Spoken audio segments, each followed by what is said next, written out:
안녕하세요. 눈뜨는 인생입니다. 오늘 소개할 책은 챗 GPT 제너레이션, 저자는 이시한, 출판사는 북모먼트입니다.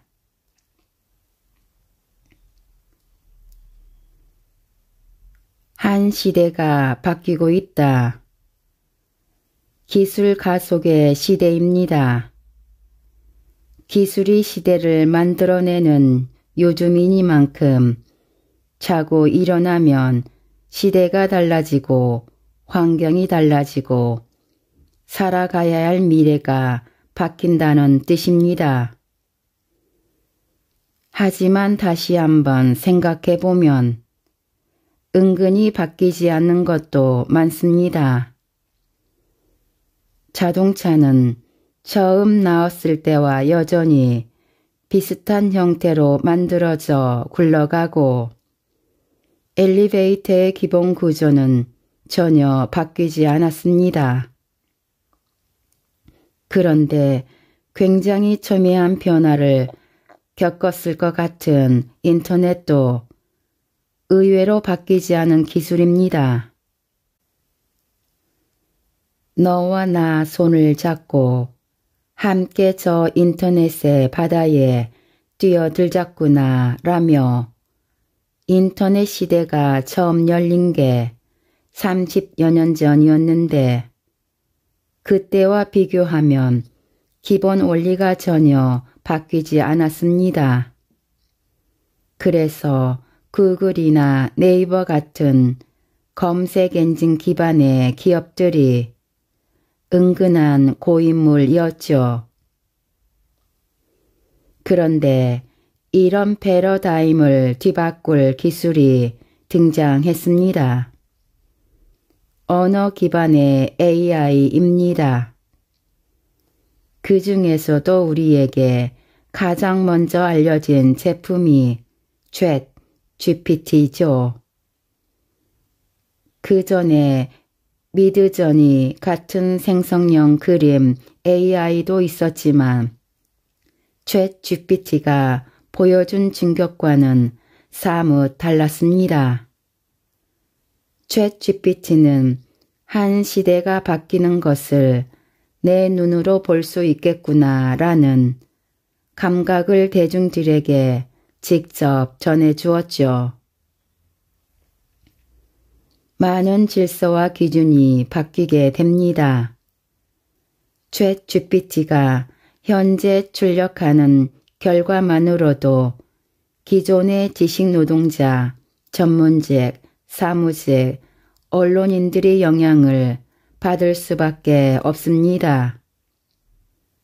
챗 GPT가 일상적인 서류를 채워줄 수 있다면 취준생, 회사원들이 일을 한결같이 간편해지죠. 그리고 챗 GPT가 고객 응대를 효과적으로 할 수 있으니 판매직, 서비스직 역시 대체할 수 있습니다. 챗 GPT가 가진 지금의 능력만으로도 수많은 일자리가 대체될 수 있습니다. GPT 책을 구성하며 주변에 만나는 사람들과 대화를 나눠보았는데 직원 레벨보다는 CEO나 임원 레벨에서 이 기술에 대해 훨씬 잘 알고 있었습니다. 사용자 입장에서 더 관심이 가는 기술이라는 건 이 챗 GPT가 어떻게 쓰일지에 대해서 약간의 방향성이 보인다고 할 수 있죠. 일자리 대체는 부분적인 영향이고 실제로 챗 GPT 기술의 파급력은 우리의 라이프 스타일 자체를 변화시킬 것입니다. 사람처럼 대화하는 것은 물론이고 사람의 애매모호한 말도 알아들을 수 있는 챗GPT 능력은 연결형 플랫폼의 역할을 해서 사물 인터넷으로 연결되는 우리 주변의 모든 기기를 순전히 우리의 말로만 컨트롤할 수 있게 해주는 기술이 됩니다. 집안의 불을 희미하게 해줘 라든가 소개팅에 입고 나갈 화려하지만 심플한 옷 좀 골라줘 또는 시동 켜고 차 안의 온도를 적당하게 맞춰줘 와 같은 애매모호한 말에 대해서도 바로 반응해서 연결된 프로그램들의 명령을 내릴 수 있거든요. 어쩌면 영화 아이언맨을 보면서 한 번쯤 가졌으면 좋겠다고 생각한 인공지능 비서 자비스를 우리 모두 가지게 될 수 있는 거죠. GPT의 시대는 올 수밖에 없습니다. 사실 대화형 인터페이스는 그동안 AI 스피커나 시리 같은 것으로 계속 시도했지만 사람의 말을 잘 못 알아듣거나 간단한 명령만 수행하는 한계로 인해 불편했던 게 사실입니다. 그런데 이제 개떡같이 말해도 찰떡같이 알아듣는 AI가 나오면서 드디어 꿈꿔왔던 모든 기술을 쏟아 넣을 수 있게 된 겁니다. 이렇게 패러다임 자체가 바뀌는 시대에는 일하는 방식에도 근본적인 변화가 필요합니다. 새로운 판에서 새로운 기술을 잘 적용하는 사람은 예전에 비해 몇 배 향상된 생산성으로 전성기를 맞을 수 있을 것입니다. 원하는 답을 얻어내는 질문력. 좋은 질문이 끌어내는 것. 소크라테스는 문단법으로 지혜를 전했습니다. 하지만 좀 극단적이긴 했죠. 대답만 하면 이런 점에서 너 주장이 틀린 거 아니야? 라는 식으로 대화하는 상대를 막다른 곳으로 몰아붙이기 일쑤였으니까요. 그래서 당대 엘리트들에게 미움을 사기도 했습니다. 그래도 소크라테스의 문답법이 지금까지 좋은 교육의 방법으로 남아있는 것은 질문을 통해 진실에 도달하려 애썼기 때문입니다. 다만 그 진실이 내가 알고 있는 것은 잘못된 것이구나. 나는 아무것도 모르는구나 라는 이런 거여서 사람들이 싫어하긴 했지만요. 핵심은 실제로 사람들이 자신이 알고 있다고 믿는 것이 사실은 모순적이라는 것을 몰랐는데 문답법을 통해 스스로 그 진실을 직시하게 된 것입니다. 그러니까 좋은 질문은 문제의 핵심으로 이끄는 힘이 있습니다. 달리 말하면 좋은 질문을 통해 우리는 보다 나은 대답을 얻을 수 있다는 것입니다. 지구는 태양 주위를 공전한다 라는 정보보다 지구는 약 29.8km 초당의 속도로 태양 주위를 공전한다 라는 정보가 조금 더 가치 있습니다. 정보는 구체적이고 자세할수록 이용하니깐요. GPT에게 하는 질문 역시 지구는 공존하니 보다는 지구는 어디를 얼마의 속도로 공존하니 라고 물어야 진정 유용한 정보에 도달할 수 있습니다. 만약 지구의 공존 속도는 어느 정도이고 지구가 공존한다는 증거는 어떤 것이 있는지 3가지 정도를 들어주고 각 증거마다 3에서 4줄씩 추가 서술해줘 라고 하면 연주시차, 광행차, 도플러 효과 같은 증거를 들어주며 자세한 답을 해줄 것입니다. 문득 궁금해져서 혹시 지구가 공존하지 않는다고 주장하는 사람도 있어 라고 챗 GPT에게 물어보았더니 그런 사람도 있지만 과학계에서는 심각하게 받아들이지 않는다고 하더군요. 사람을 이끄는 힘, 설득력과 리더십.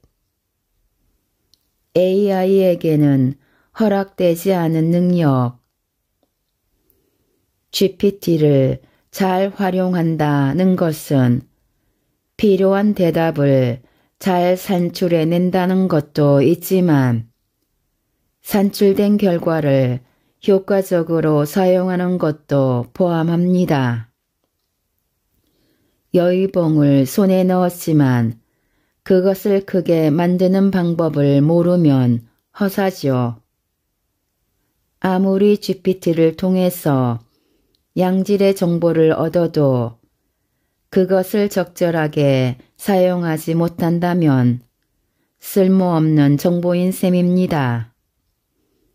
GPT가 제공하는 정보들과 결합하기에 가장 좋은 것이 인간의 관점과 주장, 판단입니다. 챗 GPT가 주는 정보에는 이런 것들이 빠져 있거든요. 예를 들어 제가 삼성과 LG 중에 어디가 더 좋은 기업이야 라고 물었더니 역시 원론적인 대답이 돌아옵니다. 삼성과 LG를 비교하는 것은 두 회사 모두 장단점이 있고 한 사람에게 더 좋은 곳이 다른 사람에게는 그렇지 않을 수 있기 때문에 주관적입니다. 개인의 선호도, 요구사항 및 회사 또는 제품에서 찾고 있는 것이 무엇인지에 따라 다릅니다. 두 회사의 제품을 조사하고 비교하여 어느 것이 더 나은지 결정한 것이 좋습니다. 이번에는 조금 달리 물었습니다. 그러면 삼성과 LG 중에 매출적인 면에서 보자면 어디가 더 좋은 기업이야? 라고 매출이라는 기준점을 준 것입니다. GPT가 사람 말의 뉘앙스를 모르면 좋은 기업이라는 말이 여전히 상대적 비교 평가라고 생각해서 답변을 비슷하게 했겠지만 여기서 의미하는 좋은 기업은 문맥상 매출이 높은 기업이라는 것을 알아듣고 이렇게 답변을 주었습니다. 2021년 내 지식 컷오프 기준으로 삼성은 일반적으로 LG에 비해 매출이 더 높은 것으로 간주됩니다. 삼성은 세계에서 가장 큰 기술 회사 중 하나이며 스마트폰, TV 및 가전제품을 포함한 다양한 제품을 보유하고 있어 높은 매출에 기여하고 있습니다. 그러나 이는 시간이 지남에 따라 변경될 수 있으며 두 회사 모두 판매 측면에서 성공적인 기간을 보냈다는 점에 유의해야 합니다. 기준을 명확히 하면 답변에는 도달할 수 있지만 여전히 신중한 자세를 가지고 있다는 것을 확인할 수 있습니다. 하지만 보통의 사람은 이런 답변에 잘 만족하지 못합니다. 유튜브 주식 관련 채널을 열심히 보는 것도 명확하게 이러저러하니 이 기업 주식이 좋아 라는 말을 듣기 위해서잖아요. 아니면 적어도 이러저런 면에서 유망하다라는 말을 듣기를 원하잖아요. 그러니 이런 GPT의 답변에 만족할 리 없습니다. GPT를 통해서 여러 가지 조건을 빠르게 산출하고 그 정보들을 보여주면서 여기에 인간의 관점과 주장을 섞어 말하는 방식이 필요합니다. 그리고 이런 면에서 GPT가 쏟아내는 텍스트에 비해서 경쟁력이 생기는 거고요. 인간이 챗 GPT와 같이 작업을 할 때 결과물을 생동감 있게 하기 위해서 불어넣는 숨결의 정체는 주장, 관점, 가치 같은 요소들입니다. 결국 판단이 필요하다는 것인데 그렇기에 인간이 갖춰야 할 능력이 바로 설득력인 것입니다. 주장과 근거를 설득력 있게 전달할 수 있는 능력은 AI에게는 허락되지 않은 능력입니다. 그러니 설득력을 가지고 있는 인간이란 AI 시대에 굉장히 매력적인 존재가 아닐 수 없습니다. 설득력이 있는 사람은 보통 리더십을 가지고 있습니다. AI는 인간의 보조물로 설계되었기 때문에 선천적으로 따르는 능력만 있을 뿐 이끄는 능력은 없습니다. 리더십 있는 인간은 그래서 AI의 시대에 매력적입니다. 방향을 제시하고 사람들을 설득하며 같이 나가도록 격려하는 자질을 가진 사람은 아무래도 AI 시대에 유리할 수밖에 없습니다. GPT의 작업을 설계하고 이끄는 것 역시 리더십이 필요한 일이니 리더십이 있다면 GPT의 활용도 효율적으로 할 수 있습니다. 리더십을 발휘하게 하는 핵심 요소. 설득력과 리더십은 어떻게 갖출 수 있을까요? 리더인 사람은 타고난 것 아닌가요? 역사에서는 영웅사관이라는 것이 있습니다. 영웅을 중심으로 역사와 시대가 만들어진다는 관점인데 그 반대편에 자리한 것이 시대가 영웅을 만든다는 것입니다. 난세의 영웅이 나온다는 말과 같은 맥락입니다. 아무리 대단한 인물도 그 사람의 진가가 드러날 수 있는 계기를 만나지 못하면 영향력은 제한적일 수밖에 없습니다. 결국 리더십은 그 상황에 맞게 발휘해야 하는 것이지 선천적으로 타고나야만 가질 수 있는 것이 아닙니다. 그래서 리더십의 종류에도 여러 가지가 있는 겁니다. 카리스마형 리더십도 있지만 반대적인 서번트형, 즉 섬김형 리더십도 있습니다. 관계 중시형, 민주주의형, 지시적, 자유방임형 리더십 등 다양한 종류가 있습니다. 보통 타고난 리더에게 있다고 생각하는 카리스마는 리더십의 한 종류이지 리더십의 전부가 아닙니다.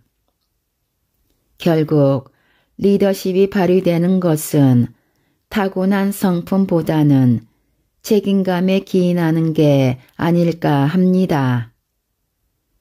상황을 이끌고 가야 한다는 책임감이 자신의 성품과 만나서 다양한 리더십의 형태로 나오는 것입니다.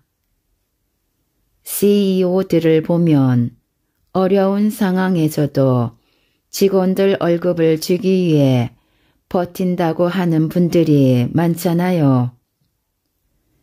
책임감이 리더를 만드는 거죠. 상황이나 일에 대한 책임감을 조금 더 가진다면 오너십이 생기면서 열정과 의욕이 생기게 됩니다. 그래서 리더들은 솔선수범으로 이끄는 역할을 하게 되는 것입니다. 설득력을 갖추기 위한 논리 훈련. 책임감이 마음가짐이라면 조금 더 현실적인 설득력 향상을 위해서는 노력이 필요합니다. 말을 합리적으로 구성하고 논리적으로 설득하는 훈련 말입니다. 논거와 주장을 정확하게 파악하고 자신의 주장과 논리가 정확하게 맞는지 체크해 봐야 합니다. 예를 들어 사람들 많으니까 이 식당 맛있겠다. 여기서 먹자라는 말은 일상에서는 그럴듯하게 들리지만 엄밀히 따지면 오류입니다. 사람이 많은 식당이지 사람이 많은 식당이라고 맛있는 식당은 아니거든요. 이것을 군중에 호소하는 오류라고 하는데 논리적으로 따져보면 맞지 않는 말인 거죠. 마케팅으로 우연히 시간이 맞아서 사람이 많을 수도 있는 거니까요. 이렇게 주장과 논거를 분리해서 논거가 주장을 정확하게 뒷받침하는지 생략된 전제는 적절한 것인지를 따져보는 것이 논리 훈련입니다. 이런 논리적 생각과 설득력이 약하다면 관련된 책들을 읽으며 훈련해 보길 추천합니다. 한 가지 덧붙이자면 상대를 설득력 있게 리드하기 위해서 이슈를 선점하면 유리합니다. 화제가 되고 있는 이슈를 자신이 먼저 알고 있고 이에 대한 이야기를 할 수 있다면 많은 사람들이 그 이야기에 귀를 기울이거든요. 그래서 최신 이슈에 귀를 열어두시고 그런 이슈들에 대한 식견을 쌓는 것을 게을리하지 마시기 바랍니다. 사람의 마음을 이해하는 공감력과 휴먼 터치. 설교하는 AI. AI가 가지지 못한 것은 설득력과 리더십만이 아닙니다. 사실 설득에는 더 중요한 요소는 감성입니다. 아리스토텔레스는 설득의 3요소로 로고스, 파토스, 에토스를 들었습니다. 로고스는 논리, 이성적인 설득을 의미하고 파토스는 감정, 감성적인 설득을 의미합니다. 그리고 에토스는 설득하는 사람의 매력도인데 명성이라고도 합니다. 그러니까 에토스는 누가 이야기하느냐의 문제인 거죠. 아리스토텔레스는 이 중에서 가장 효율적인 것은 에토스, 그리고 가장 영향력이 적은 것은 로고스라고 했습니다. 이렇게만 봐도 챗 GPT가 발휘하는 것과 인간의 발화는 설득력이 다르다는 것을 확실히 알 수 있습니다. 사실 지금도 챗 GPT가 쓴 글이라고 하면 신기하긴 해도 거기에 감동을 받거나 하면 왠지 지는 기분이 살짝 들거든요. 사람이 썼다는 것만으로도 이제는 조금 더 신뢰감을 획득하는 시대가 되는 것입니다. 마치 쿠키에 핸드메이드라는 스티커가 붙으면 조금 더 신뢰감 있고 비싸도 비싸게 느껴지지 않는 것과 같죠. 핸드메이드 쿠키가 꼭 맛있으리라는 보장이 있는 것도 아닌데 왠지 더 좋아 보이거든요. 그리고 두 번째로 영향력 있는 파토스는 감정입니다. 논리는 가장 영향력이 적습니다. 그러니까 AI 시대에 AI가 가지지 못한 중요한 것, 즉 사람의 경쟁력이 살아있는 부분이 바로 감정인 것이죠.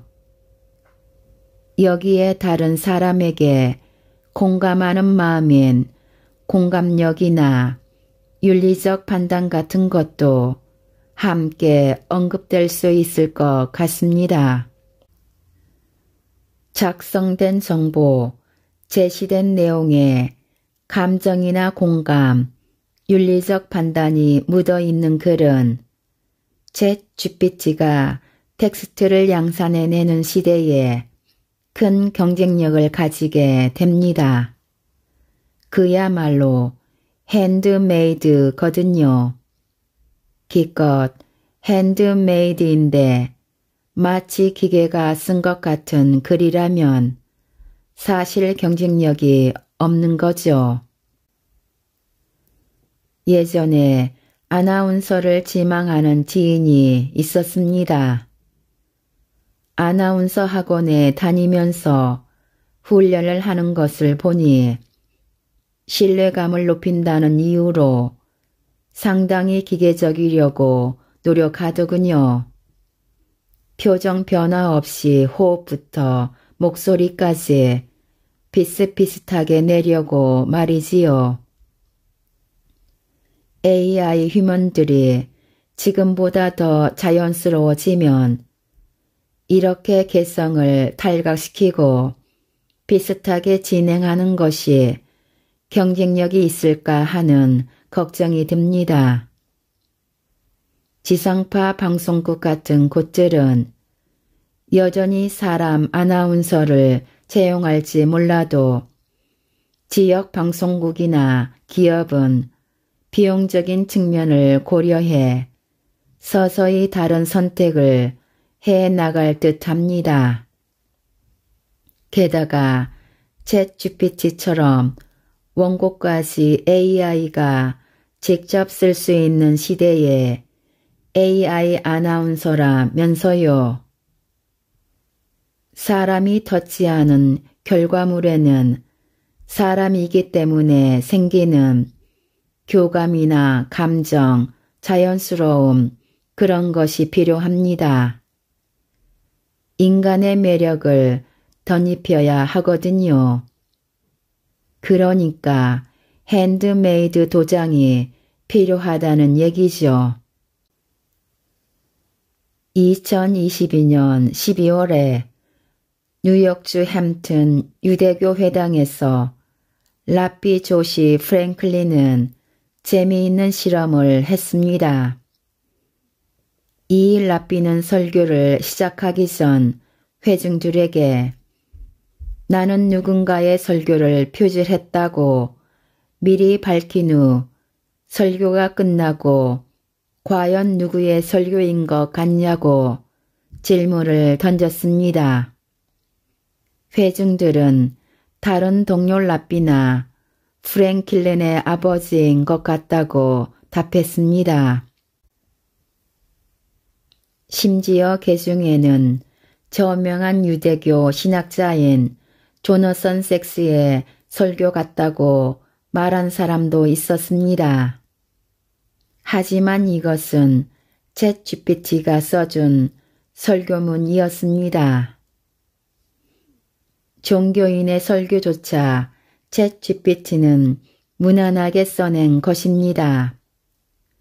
말하자면 교리 해설이나 경전 해석 같은 식의 지식적인 설교는 이제 챗GPT에게 맡기면 된다는 것입니다. 이것이 꼭 나쁜 것만은 아닙니다.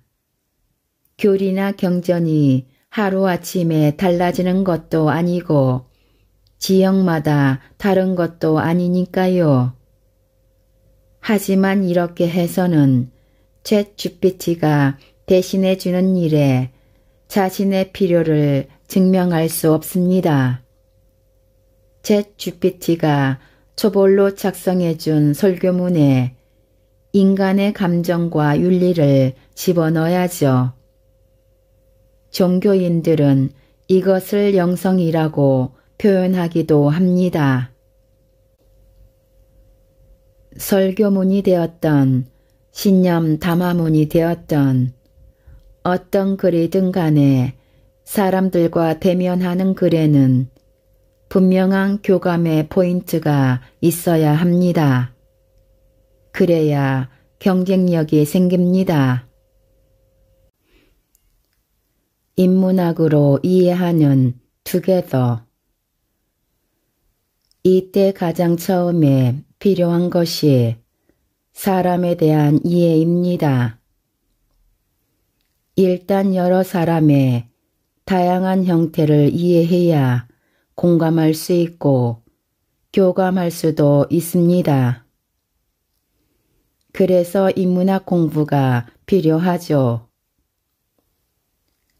AI가 편리함을 제공할수록 반대편에는 사람에 대한 그리움이 쌓입니다.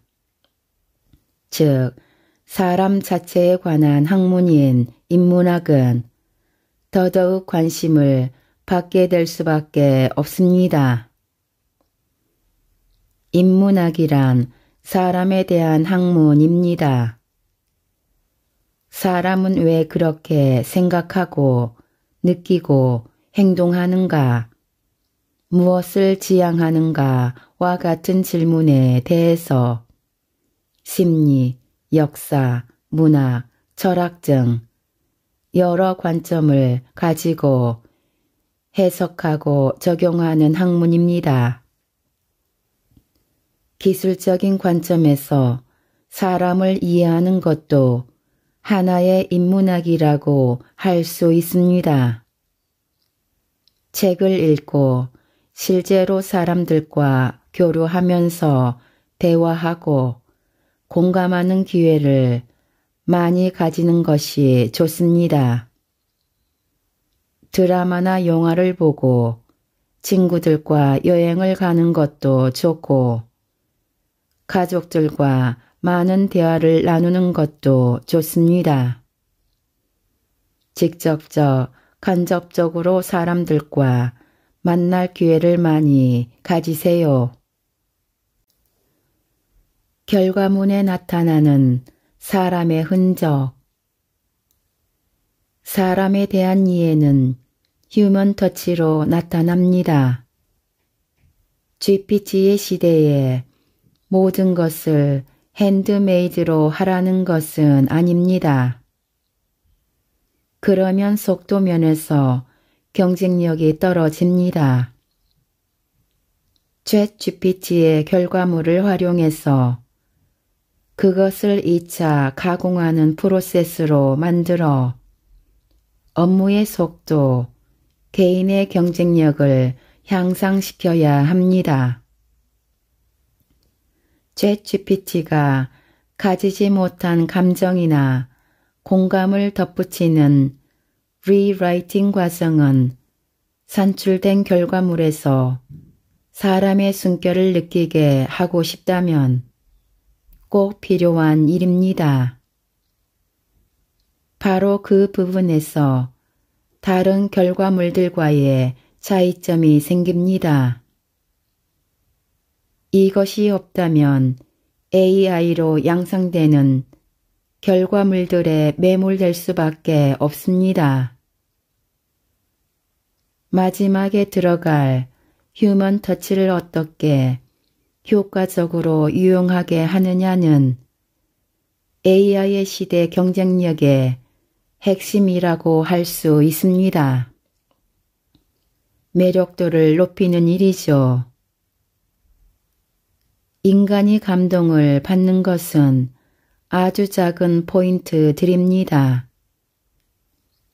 음식점에서 신발 벗고 들어왔는데 나갈 때 보니 신발이 바깥쪽으로 향해 있다든가, 고객과의 눈인사 한 번, 세심한 관공서의 안내 문구, 직장 상사가 슬쩍 내미는 따뜻한 대자와 한캔 같은 것들 말입니다. 이런 휴먼 터치는 다른 사람의 입장에서 시뮬레이션을 해보면 바로 알 수 있습니다. 흔한 말로 우리가 다른 사람의 입장에서 생각해 보라고 하는데, 생각만 하지 말고 상황을 시뮬레이션 해보면 조금 더 다른 사람을 이해할 확률이 높아집니다. 인간에 대한 세심한 관찰, 디테일에 대한 주의 같은 것들이 효과적인 휴먼 터치를 만드는 힘이 됩니다. 사람을 향한 이해와 공감은 AI 시대에 간절하게 필요한 능력이라는 것을 잊지 마시고, 사람에 대한 관심, 사람에 대한 공부, 감정을 나누고 교류하는 행동을 의식적으로 해 나가면서 발전시키기 바랍니다.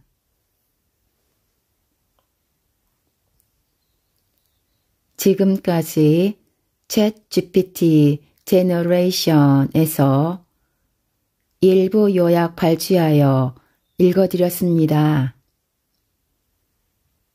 이 책을 써주시고 편해주셔서 감사합니다. 우리 모두 책을 읽고 점점 더 성장해 갔으면 합니다. 감사합니다.